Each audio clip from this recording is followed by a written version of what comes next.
सुभाष चंद्र जी, लाल बहादुर यादव जी, ज्वाला प्रसाद यादव जी, हाजी रियाज अहमद जी, प्रभाकर द्विवेदी जी, नंदूराम यादव जी, ब्रिजलाल खबरी जी, शकील अहमद खान जी, समाजवादी पार्टी के, कांग्रेस पार्टी के हमारे सब नेता, कार्यकर्ता, भाइयों और बहनों, प्रेस के हमारे मित्रों, आप सबका यहाँ दिल से बहुत बहुत स्वागत। पेड़ पे जो लोग खड़े हुए हैं, आपका भी यहाँ बहुत बहुत स्वागत। नमस्कार।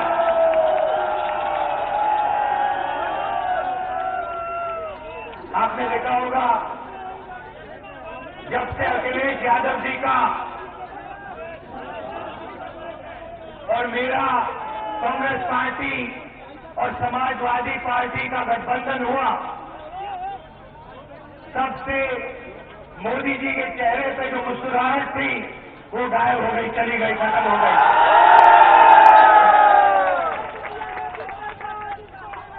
बनारस में हमने रोड शो किया, तब से मोदी जी वहां पे फायर करने की कोशिश कर रहे हैं। 3 बार फायर करने की कोशिश की, 3 बार मिसफायर हुआ।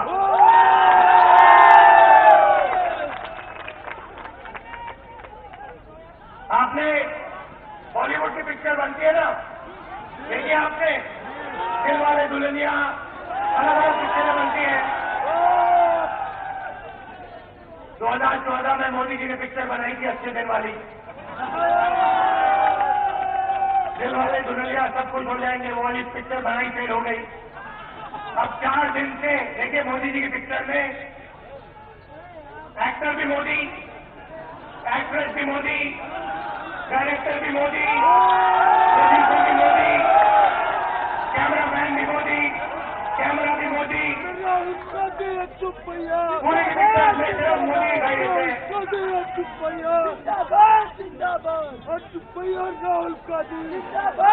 अब देखो भैया, बनारस में बार बार रीटेक हो रहा है पिक्चर का। रीटेक मतलब देखो, एक बार कैमरा, पिक्चर में कैमरा को चालू करते कहते भैया देखो, एक्टर से कहते देखो सीन बनाना है, एक्टिंग करो। एक्टर सीन बनाता, एक्टिंग करता है, वो कैमरा से वीडियो लेते हैं। 4 दिन में मोदी जी ने 4 बार रीटेक लिया है बनारस में, बात नहीं बन रही है। आज आपने देखा होगा, दो दिन पहले रोड शो हुआ, उससे बात नहीं बनी। फिर कल रोड शो हुआ, उससे बात नहीं बनी। आज सुना है मोदी जी पहले जा रहे हैं और गाय को भी चारा खिला दिया उन्होंने। लोगों से मिल रहे हैं, शास्त्री जी के घर गए, अलग अलग चीजें कर रहे हैं, मगर काशी करवट ले चुकी है।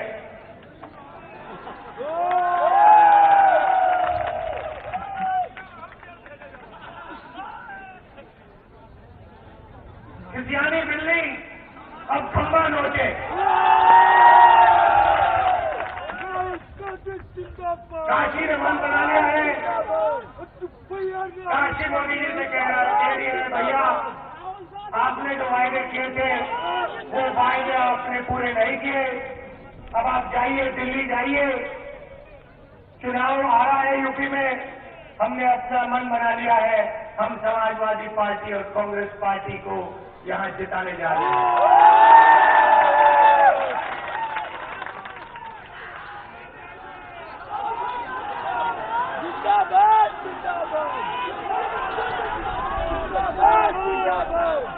कांग्रेस पार्टी की और समाजवादी पार्टी की सरकार बनेगी। यहां जो युवा आए हैं, भीड़ में पेड़ पे जो चढ़े हैं, मैं आपको बताना चाहता हूं, हम आपके लिए क्या करने जा रहे हैं, मैं आपको थोड़ा बताना चाहता हूं। पिछले 2.5 साल में नरेंद्र मोदी जी ने हिंदुस्तान के सबसे अमीर, सबसे बड़े 50 परिवारों को लाखों करोड़ रुपया कर्जा माफ करके दिया है। हमारी सरकार युवाओं की सरकार बनेगी। और मैं आपको आज बताना चाहता हूं हमारा लक्ष्य क्या है। आज अगर आप हिंदुस्तान में कुछ भी खरीदें, चाहे वो मोबाइल फोन हो, चाहे वो टी शर्ट हो, चाहे वो जूते हो, पतलून हो, जो भी आप खरीदते हैं उस पे मेड इन चाइना लिखा होता है, आपने देखा होगा। मोदी जी ने कहा था कि मैं इस टेलीफोन से मेक इन चाइना को मिटाऊंगा और इस पे मेक इन इंडिया लिखवाऊंगा, और मोदी जी फेल हो गए। पिक्चर, अच्छे दिन वाली पिक्चर फ्लॉप हो गई। उसको अब कोई देखने नहीं तैयार, देखने को कोई तैयार नहीं है।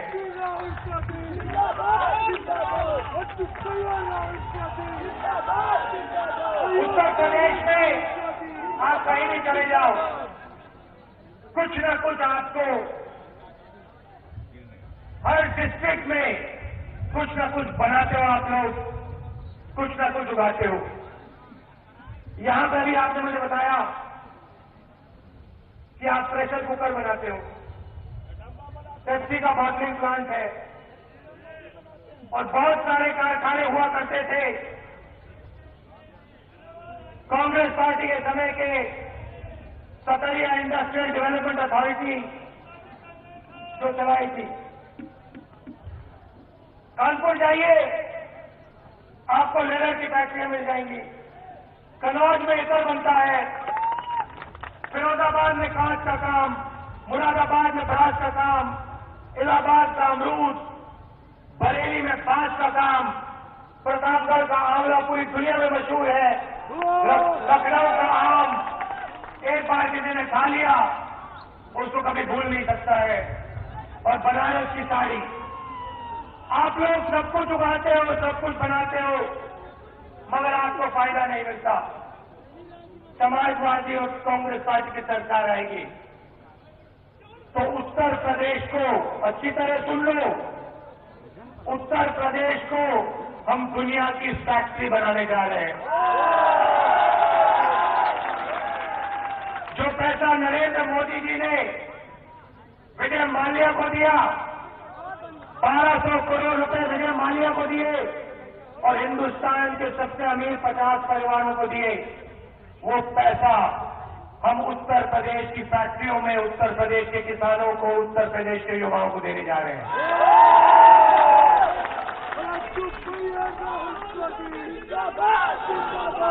हम इधर आएंगे, जौनपुर आएंगे, यहाँ पे छोटी छोटी फैक्ट्रियां लगी है, हम आपके पास आएंगे। कानपुर जाएंगे, मिर्जापुर जाएंगे, इलाहाबाद जाएंगे, लखनऊ जाएंगे, छोटी फैक्ट्रियों में जाएंगे, आपके पास आएंगे, युवाओं के पास आएंगे, आपसे कहेंगे सुनो हमारा प्लान है, हम आपको बताना चाहते हैं। नरेंद्र मोदी जी ने विजय माल्या को 1200 करोड़ रुपए दिए, उससे वो 1200 करोड़ रुपए चोरी किए। तुम छोटी सी फैक्ट्री चलाते हो, तुम्हारी फैक्ट्री में कितने लोग काम करते हैं? 10 लोग काम करते हैं, ठीक है। तुम्हें बैंक लोन की जरूरत है? हाँ जी। कितने रुपए की जरूरत है? 20 लाख रुपए की जरूरत है, ठीक है। हम तुम्हें 20 लाख रुपए फैक्ट्री के लिए देंगे, मगर एक शर्त है। नहीं, अभी सुनो, पूरी बात सुनो। एक शर्त है, सड़क चाहिए, सड़क लग जाएगी, रेलवे लाइन चाहिए, रेलवे लाइन लगा देंगे, एयरपोर्ट की रोड पास में एयरपोर्ट लग जाएगा, मगर एक शर्त है, हम तुम्हें बैंक लोन देंगे, मगर 2.5 साल बाद अखिलेश यादव, राहुल गांधी जौनपुर की तुम्हारी फैक्ट्री में आएंगे, और जब हम आएंगे तुम्हारी इस फैक्ट्री में जिसमें आज 10 लोग काम करते हैं, 2.5 साल में कम से कम 500 लोग हमें दिखाई देने चाहिए। बात मंजूर है? हाँ जी मंजूर है। ये लो, ऐसे करो, चलो शासन शुरू करो। मैं चाहता हूं कि एक ऐसा दिन आए जब ओबामा जी की पत्नी अमेरिका में सुनो सुनो, जब ओबामा जी की पत्नी अमेरिका में अपनी रसोई में कुछ पकाए, पतीलों को देखे और कहे कि बहुत अच्छा सुंदर पतीला है, कहां से आया, और पतीले के नीचे देखे made in Jaunpur Uttar Pradesh. Obama साहब आम खाए, हमने वहां पर लखनऊ में फूड प्रोसेसिंग प्लांट लगाया हो, फूड प्रोसेसिंग प्लांट से किसान सीधा अपना आम बेचे, उसे सही दाम मिले, और उसी प्लांट से हजारों उत्तर प्रदेश के युवा काम कर रहे हो। ओबामा जी आम खाए, क्या बहुत बढ़िया आम है, देखो कहां से आया, डब्बे पे लिखा हो मेड इन लखनऊ उत्तर प्रदेश। अखिलेश यादव जी जाए अमेरिका जाए, जैकेट खरीदे, जैकेट पे लिखा हो मेड इन कानपुर उत्तर प्रदेश। कालीन खरीदे मेड इन मिर्जापुर उत्तर प्रदेश।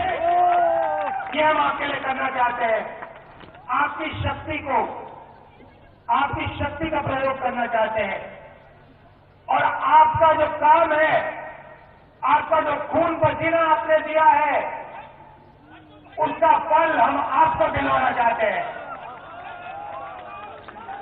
आप काम करते हो, पूरा का पूरा फायदा नरेंद्र मोदी 50 परिवारों को दे देते हैं, हम पूरा का पूरा फायदा आपको देना चाहते हैं। अखिलेश से मैंने कहा, देखिए अखिलेश जी, उत्तर प्रदेश में हम युवाओं की सरकार लाएंगे। अब मोदी जी की आयु हो गई है, अब वो बुजुर्ग हो गए हैं, एज हो गई है, थोड़ी थकान हो गई है। अब देखिए मोदी जी सब कुछ स्वयं करते हैं। इसरो के लोगों ने रॉकेट भेजा, मोदी जी कहते भैया मैंने किया। अमेरिका जाते हैं, ओबामा जी से घर मिलते हैं, सुषमा स्वराज जी से कहते हैं तुम्हारी कोई जरूरत नहीं है, तो मैंने यहां से मैं जा रहा हूं अमेरिका। अडवाणी जी पहले काम करते थे, उनको रिटायर कर दिया, कहा तुम बैठो अब मजे लो, तुम्हारे लिए कोई काम नहीं है सरकार में। राजनाथ सिंह जी ने कहा तुम कुछ मत करो, बैठ जाओ, नरेंद्र मोदी स्वयं करेगा। तो पूरा का पूरा काम नरेंद्र मोदी जी कर रहे हैं। थोड़ी सी एज हो गई है, अब थकान तो होगी, तो मैंने अखिलेश से कहा अखिलेश ऐसे करते हैं, मोदी जी की हम मदद करते हैं, इनको थोड़ा रेस्ट देते हैं, इनको थोड़ा समय देते हैं, शांति का समय देते हैं। ऐसे करो, तुम चीफ मिनिस्टर बनो, इनको रेस्ट मिल जाएगा, टाइम मिल जाएगा थोड़ा। और चीफ मिनिस्टर बनोगे तो एक काम करते हैं, युवाओं का मैनिफेस्टो बनाते हैं। उत्तर प्रदेश के युवाओं को हम 5 वायदे करते हैं, 6 नहीं सिर्फ 5, मगर ऐसे वायदे करने चाहिए अखिलेश जी कि 5 वायदों से उत्तर प्रदेश के युवा की जिंदगी बदल जाए। वाह! तो अखिलेश ने मुझसे पूछा भाई बताओ पहला वायदा क्या होना चाहिए। मैंने कहा देखो अखिलेश, उत्तर प्रदेश का हर युवा बैंक में नौकरी चाहता है, रोजगार चाहता है, सरकार में रोजगार चाहता है, आईआईटी में जाना चाहता है, आईआईएम में जाना चाहता है, आईएएस में जाना चाहता है, गवर्नमेंट सर्विस में जाना चाहता है। ट्रेनिंग होती है, एग्जाम होते हैं, कोचिंग सेंटर लगे हुए हैं, पूरे उत्तर प्रदेश में कोचिंग सेंटर लगे हैं। मगर जब उत्तर प्रदेश का युवा इन कोचिंग सेंटर में जाता है, पहला सवाल पूछते हैं भैया एक बात बताओ, तुम कोचिंग करना चाहते हो, बैंक में नौकरी चाहते हो, जेब में पैसा है क्या? 20-30 हजार रुपए है तुम्हारी जेब?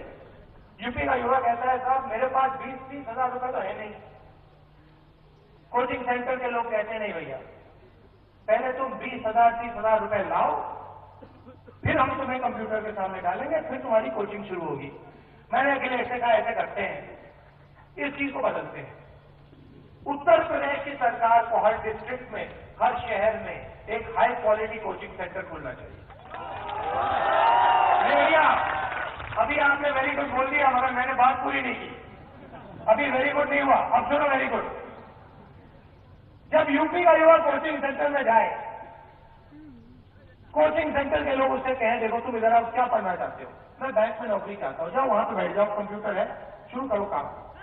और उत्तर प्रदेश का युवा पूछे भैया एक बात बताओ इसमें पैसा कितना लगेगा, वो कोचिंग सेंटर के लोग कहें इसमें तुम्हारा एक पैसा नहीं लगेगा, जाओ मुफ्त में काम करेंगे, हम तुम्हारी मदद करने आए हैं, हम तुमसे पैसा लेने नहीं आए, बैठ जाओ कोचिंग करो, जाओ एग्जाम लो, काम शुरू करो, नौकरी पाओ। ये मैंने अकेले से कहा।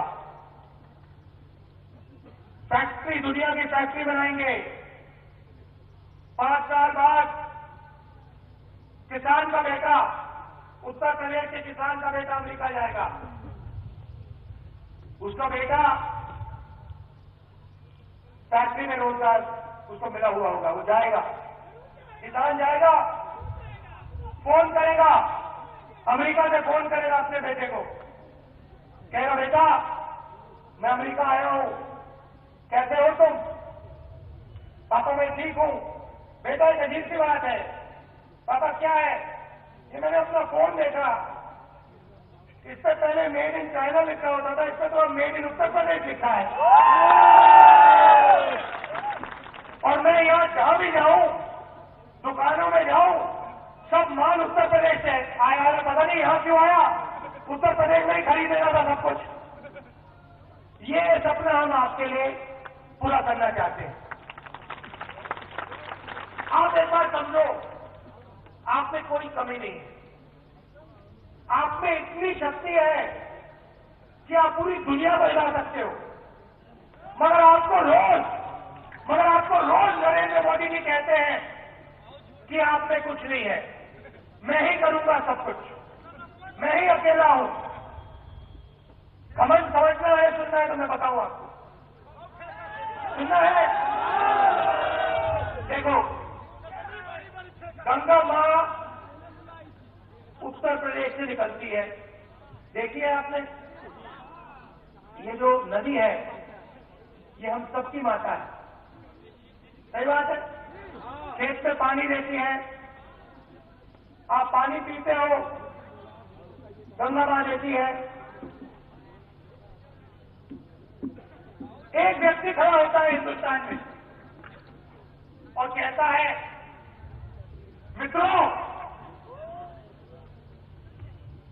गंगा मां ने अपने बेटे को बुलाया है। मोदी जी, क्या पूरे हिंदुस्तान में गंगा मां को एक ही बेटा मिला, और वो भी गुजरात में? क्या उत्तर प्रदेश के बेटे गंगा के बेटे नहीं है? क्या हिंदुस्तान के बेटे गंगा के बेटे नहीं है? क्या सिर्फ आप हो गंगा मां के बेटे? मोदी जी कहते हैं गंगा मां ने मुझे बुलाया, अपने बेटे को गुजरात से बुलाया। अच्छा, वहां नहीं रुके, और बताता हूं, घमंड सुनना है तो और बताता हूं। कृष्ण भगवान उत्तर प्रदेश से गुजरात गया, अब नरेंद्र मोदी गुजरात से उत्तर प्रदेश आ रहा है। वाह, कृष्ण भगवान भी बन गए, गंगा के बेटे हो गए, कृष्ण भगवान बन गए, और वायदा किया, बनारस में वायदा किया, अपनी मां से बेटे ने वायदे किए। मेरे पास यहां लिस्ट पड़ी है, मैं आपको पढ़ के सुनाता हूं। बेटे ने अपनी मां से वायदा किया, मोदी जी ने गंगा मां से वायदा किया। अच्छा, वायदे करने से पहले सौदा किया,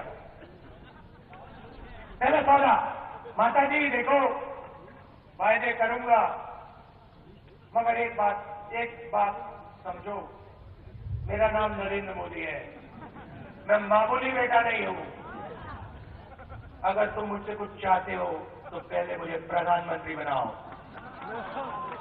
प्रधानमंत्री बनूंगा, फिर मैं तुम्हारे वायदे पूरे करूंगा।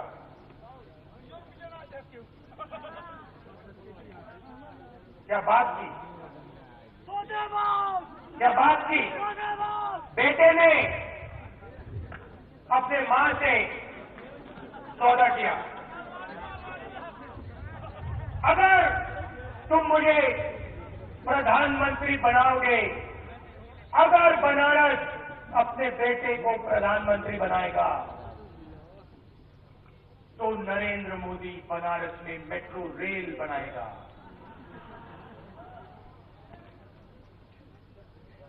गंगा मां गंदी हो गई है, अगर नरेंद्र मोदी जी को प्रधानमंत्री बनाया तो नरेंद्र मोदी गंगा मां को साफ कर देगा। समझो, समझो, सोचने का तरीका समझो। अगर तुमने मुझे वोट दिया और प्रधानमंत्री बनाया तो मैं बनारस को साफ कर दूंगा। अगर तुमने मुझे वोट दिया, प्रधानमंत्री बनाया, मैं सोलर लाइट लगा दूंगा बनारस में। अगर तुमने मुझे प्रधानमंत्री बनाया तो मैं हर घर में इंटरनेट दिलवा दूंगा। अगर तुमने मुझे प्रधानमंत्री बनाया तो मैं भोजपुरी फिल्म सिटी बना दूंगा बनारस में। भाइयों और बहनों, नरेंद्र मोदी जी ने 2 रोड शो किए, एक पदयात्रा की, गाय को खाना खिला दिया, शास्त्री जी के घर चले गए, मगर बनारस को एक जवाब नहीं दिया। मोदी जी, जो आपने वायदे बनारस से किए और जो आपने काम पूरा नहीं किया, उसके बारे में आपने पिछले 3 दिनों में क्यों नहीं बोला? जो वायदे आपने हिंदुस्तान के युवाओं से किए थे, 2 करोड़ युवाओं को रोजगार देने का वायदा, किसानों का कर्जा माफ करने का वायदा, वो वायदे आपने पूरे नहीं किए। अगर आपने ये वायदे पूरे किए होते तो आपको बनारस में 2 रोड शो करने की जरूरत नहीं होती। अगर आपने ये वायदे पूरे किए होते, 3 हो गई, 3 रोड शो नहीं करने पड़ते। मोदी जी, मैं आपको बताता हूं, मैं आपको रास्ता देता हूं। मोदी जी, आप रिश्ता बनाना चाहते हो, बनारस से आपने रिश्ता बनाने की कोशिश की, मां बेटे का रिश्ता। मोदी जी, रिश्ता जताने से नहीं बनता है, निभाने से बनता है। आप जाइए, अगर आप यूपी की जनता से वोट चाहते हो, आप काम शुरू करो, मन की बात बंद करो, काम की बात शुरू करो और देखो उत्तर प्रदेश आपको समर्थन देगा।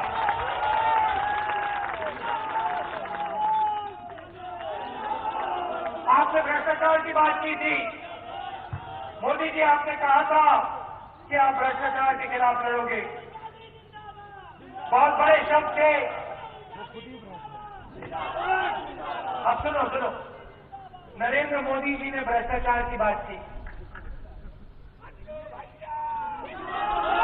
नरेंद्र मोदी जी जानते हैं कि भ्रष्टाचार कौन करता है और काला धन किसके पास है। पिछले 2014 के चुनाव में नरेंद्र मोदी जी के हर भाषण में उन्होंने स्वयं कहा था कि हिंदुस्तान का काला धन स्विट्जरलैंड में है, और अगर नरेंद्र मोदी जी को आपने चुनाव जिताया तो 15 लाख रुपए हर बैंक अकाउंट में नरेंद्र मोदी जी डाल के देंगे। हिंदुस्तान का 94% काला धन स्विस बैंक अकाउंट्स में, जमीन में और सोने में है। नरेंद्र मोदी जी इस बात को बहुत अच्छी तरह जानते हैं, समझते हैं। 8 नवंबर को पता नहीं क्यों नरेंद्र मोदी जी खड़े होते हैं। हिंदुस्तान का 6% काला धन कैश में है, सिर्फ 6%, और वो भी 6% काला धन अमीर लोगों के पास है, 50 सबसे अमीर परिवारों के पास है। नरेंद्र मोदी जी खड़े होते हैं, कहते हैं मित्रों,